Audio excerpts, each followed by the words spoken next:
pessoal, tudo bem? Acabei de terminar Coraline.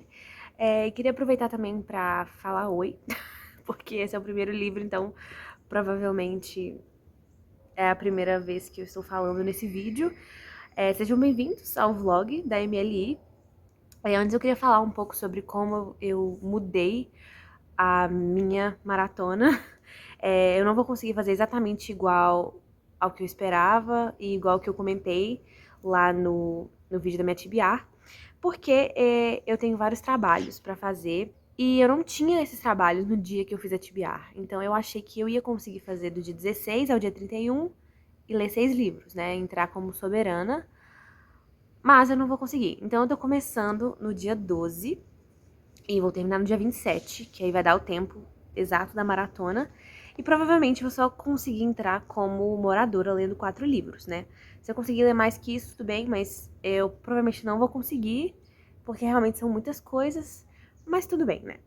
Então, o primeiro livro que eu li, que foi um livro só com uma palavra no título, foi Coraline, do Neil Gaiman. Eu fiquei muito chocada com a velocidade que eu li esse livro. Eu li em menos de 2 horas, assim, eu deitei na rede e li. Eu acho que é porque tem muitas ilustrações, a diagramação é muito boa, a leitura é bem fluida. Você tem 2 páginas inteiras pro começo de um capítulo, depois você tem uma parte com uma citação do capítulo, e só então o capítulo começa, e mesmo assim tem uma página com ilustração. Mas eu amei. Eu me identifiquei muito com a Coraline. Ela me lembrou muito eu, quando eu era criança, de certa forma, porque ela é muito quietinha, assim, mas ao mesmo tempo ela tem uma atitude, assim, bem determinada e ela coleciona pequenas coisas, assim, que ela vai encontrando, né, pela casa. E nessa história, a Coraline, que é uma criança, se muda pra uma casa bem antiga, que na verdade é mais como se fosse um prédio, e ela se muda com os pais dela. E os pais dela são meio relapsos, assim, eles fazem as próprias coisas, não ligam muito pra ela. É tipo assim, ela é independente, ela deixa essa menina aí, ela se vira. Mas num tom, assim, de confiança, mas ao mesmo tempo ela sente falta da presença deles e que eles brinquem com ela e etc. E tem uma sala nessa casa que tem uma porta que só fica trancada. E a Coraline fica muito curiosa. E a mãe dela abre a porta e atrás da porta tem uma parede de tijolos. Então a porta não leva a lugar nenhum.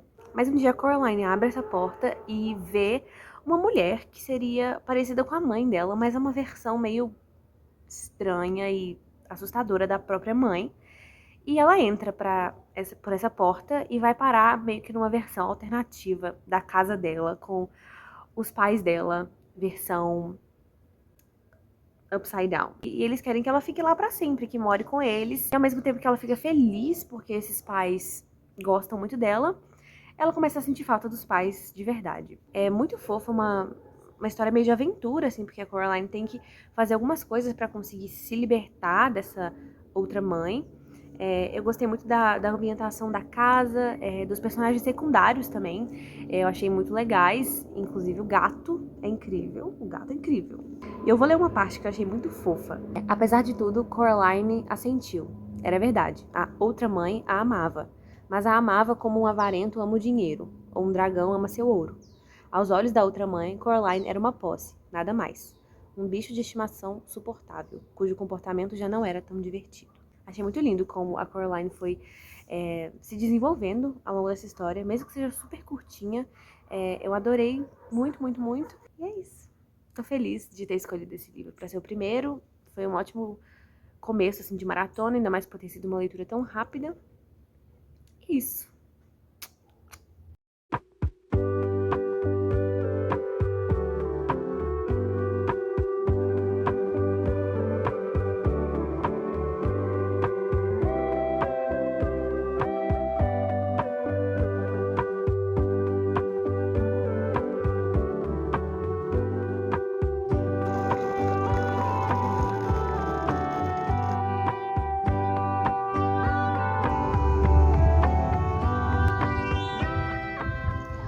Bom dia, gente. Tudo bem?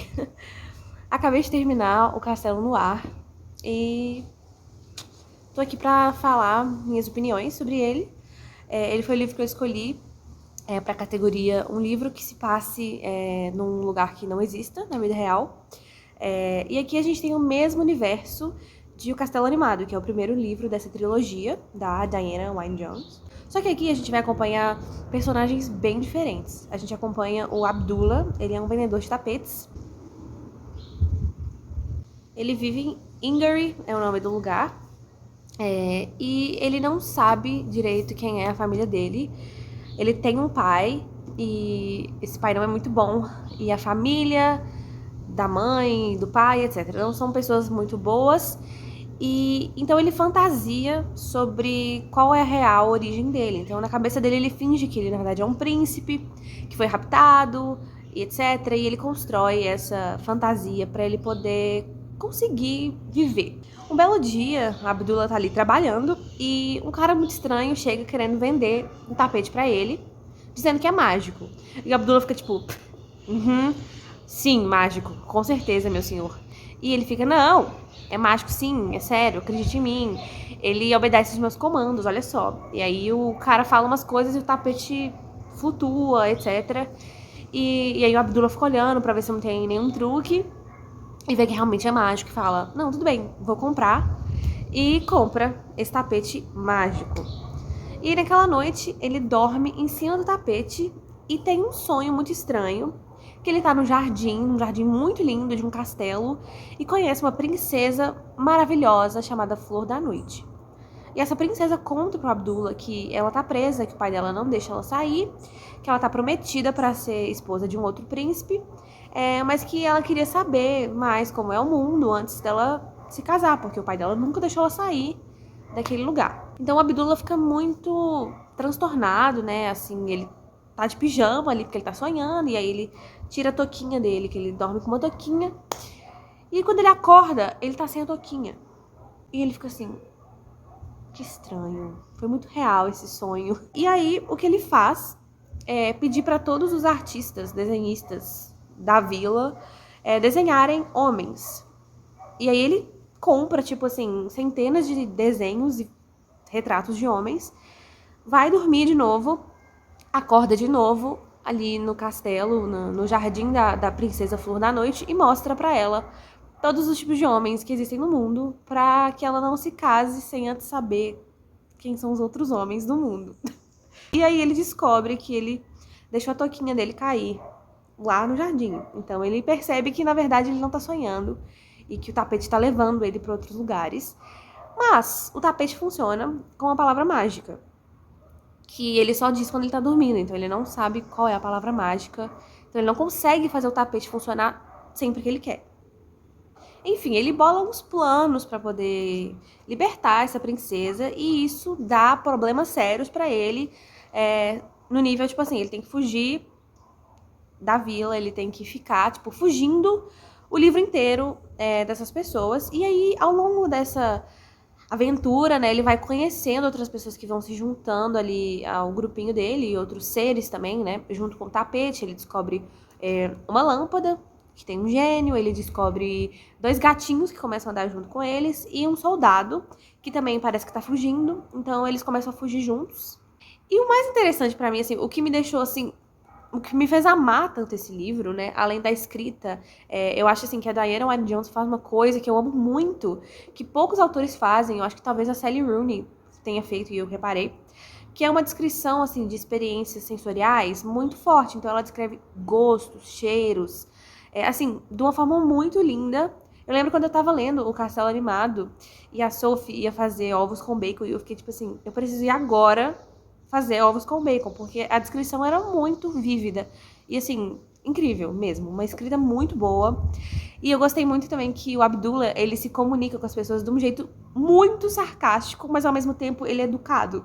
Então assim, sei lá, ele chama as pessoas por como se fossem títulos nobres, muito engraçados. E aí você fica assim, se passa no mesmo universo do Castelo Animado, mas são personagens diferentes. Não, eu só vou dizer isso. Eu amei muito, tô muito feliz de ter escolhido esse livro pra maratona. Eu li ele mais ou menos uns 4 dias. Não foi o ideal pra uma maratona, mas eu me diverti. Sinto que eu li na velocidade certa. E eu também ouvi um audiolivro junto, nos momentos que eu não podia pegar pra ler.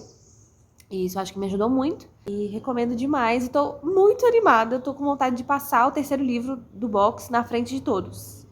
Porque acho que vai se tornar uma das minhas autoras preferidas.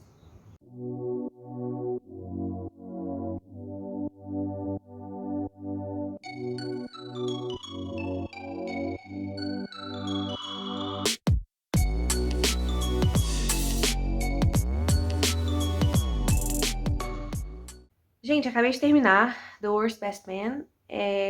Eu li no Kindle, mas eu gosto de ter uma coisa pra ter na mão, então eu vou ficar com ele na mão assim, enquanto eu falo. Eu procurei, eu acho que esse livro não foi traduzido pro português, mas acho que a tradução mais próxima seria O Pior Padrinho. O Pior Padrinho de Casamento. Faz mais sentido em inglês, porque padrinho de casamento é best man, tipo, seu melhor amigo ali. O que a gente acompanha nesse livro? A gente tem a Carolina, ela é uma cerimonialista, ela tem uma família metade brasileira, então é muito legal, tem muitas referências ao Brasil, a comidas, etc. Enfim, a Lina é uma cerimonialista e ela foi deixada no altar. Então a vida dela é bem irônica. Ela foi deixada no altar pelo Andrew, que era o noivo dela, mas ele não teve a cara de falar pra ela que não queria casar. Ele mandou o irmão mais novo dele, Max, avisar pra ela. O irmão mais novo dele era o padrinho dele, o best man. Então, o Max, ele acorda, assim, super de ressaca, né, desse dia anterior ao casamento. E ele vê uma mensagem do Andrew falando: Max, você tinha razão, eu não posso me casar, etc.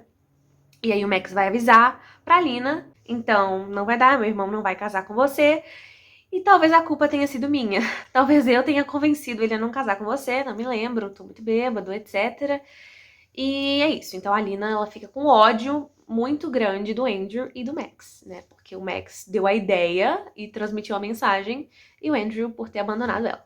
Beleza, alguns meses se passam e a Lina recebe uma oportunidade, assim, muito legal, de concorrer a um emprego que é basicamente, tem um hotel que é muito grande, e esse hotel, ele quer melhorar o marketing para casamentos. Então, o hotel quer se tornar uma referência para, sei lá, recepção de casamento, noite de núpcias, etc. E precisa de uma pessoa que entenda muito daquilo. E a dona desse hotel esteve num casamento que foi organizado pela Lina e viu que ela é muito boa, muito organizada, muito séria, e ofereceu essa vaga para ela. Mas ela tá competindo com um outro cerimonialista. E esse hotel precisa também de pessoas para fazer a parte do marketing.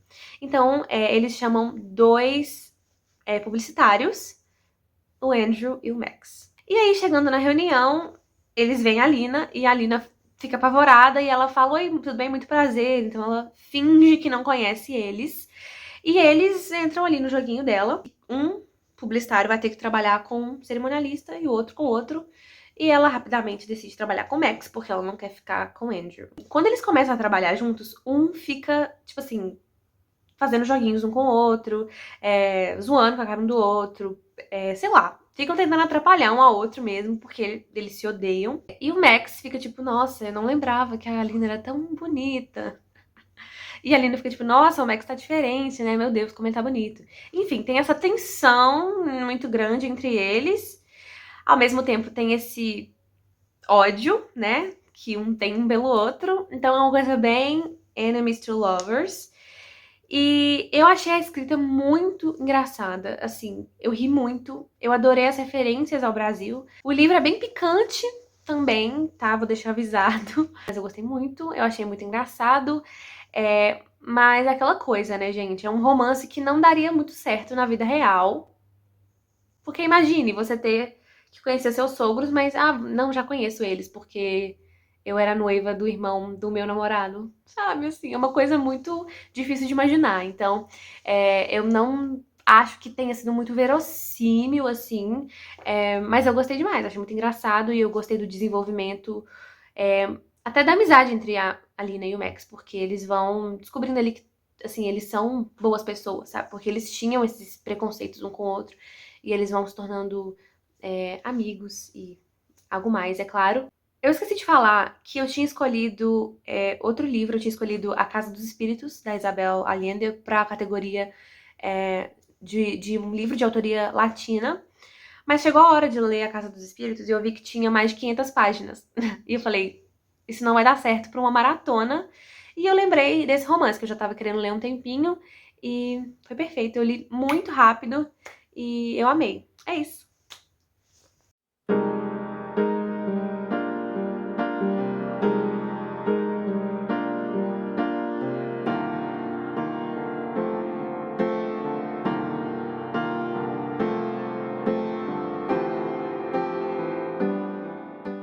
Oi, pessoal, terminei Persépolis, vim aqui falar o que eu achei. Foi uma leitura super rápida também, ainda mais, né, por ser uma HQ, acaba sendo mais rápido mesmo. Mas eu queria dizer que eu amei muito. Eu não fazia ideia, assim, do que seria, eu só sabia que a Marjane, que é a autora, que também é a protagonista, é uma mulher iraniana, e essa foi a primeira história em quadrinhos iraniana a ser publicada. Pelo menos foi isso que eu li aqui. Se eu estiver errada, me corrijam, mas tenho quase certeza de que é isso mesmo.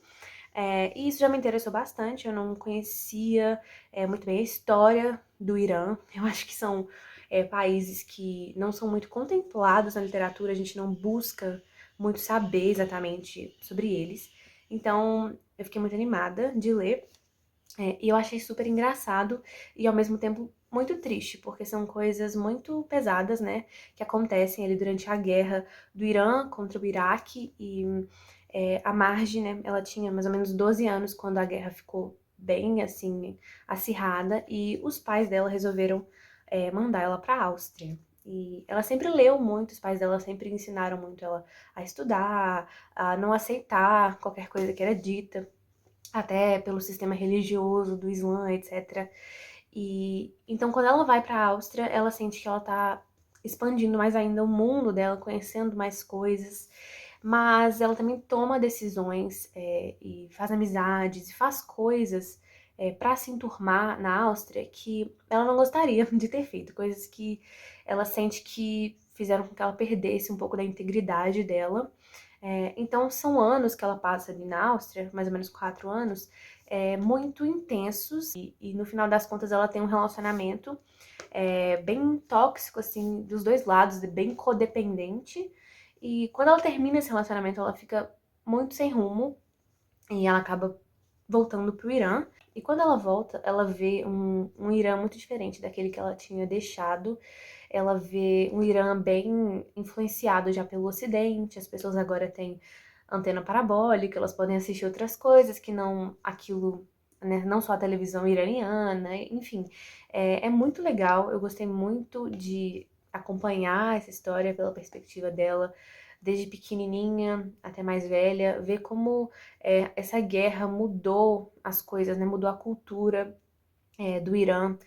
Então, por exemplo, coisas que as pessoas, os iranianos não imaginavam que fosse acontecer, por exemplo, a obrigatoriedade do véu, etc. Essas coisas foram sendo implantadas lentamente e quando eles viram, eles já estavam opressos por aquele sistema inteiro ali, principalmente as mulheres, claro, né? Então, assim, foi bem legal, eu gostei. Não é uma leitura pesada, apesar do tema ser pesado, porque a Marjane coloca, assim, uns toquezinhos de humor que são muito bons, dão uma leveza pra história. E é isso, gente, eu gostei muito, dei 5 estrelas, é isso. Bom, gente, então aqui se encerra o vídeo da Emily. Então aqui a gente chegou à conclusão, né, que eu consegui entrar como moradora no Labirinto dos Sonhos. Não consegui entrar como soberano, mas tudo bem. Às vezes nem tudo na vida é ser soberano e ser rei. Às vezes, entendeu? Eu adorei participar da maratona, quero participar das próximas, da maratona de verão, que também acontece, né, no Geek Freak. E é isso, gente. Me contem aqui se vocês participaram da maratona, se sim, o que vocês leram, se vocês gostaram dos livros que eu mostrei aqui. E é isso. Vejo vocês na próxima.